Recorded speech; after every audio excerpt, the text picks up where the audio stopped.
West of the crash, there's a cable median barrier in place to prevent these kinds of incidents from happening. Thomas Lynch looked into why that barrier isn't installed where yesterday's crash happened. Thomas, are there specific components when the state's looking at installing these kind of barriers? Yeah, that's right, Mike. The Kansas Department of Transportation looks into a lot of factors when installing something like a cable median barrier. And when this stretch was installed in 2011, data showed it was not needed where yesterday's crash had happened.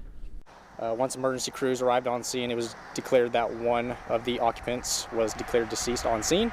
A deadly crash Monday evening on K-96. It was made aware that one westbound vehicle as well as one eastbound vehicle were involved in the collision, which one crossed the median. KHP later updating to say 4 cars were involved in the crash, 2 heading east and 2 heading west. Which brings us to these cable median barriers, which were not present where the crash took place. The cable median barrier, they're designed to keep vehicles from crossing the median. If a vehicle leaves its lane, the cable barriers help to contain it within the median.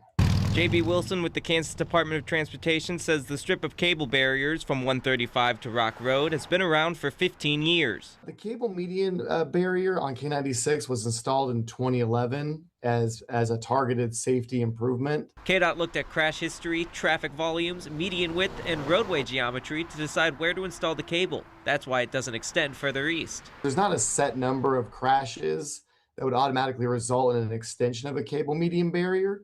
Those decisions are typically made through KDOT's project development, engineering process, and just conditions along the corridor as they change. Currently, an extension of the cable median barrier is not a standalone project, but improvements to the Rock Road intersection will be made with the K-96 improvement project. That has a number of upgrades in that at that interchange as well on K-96.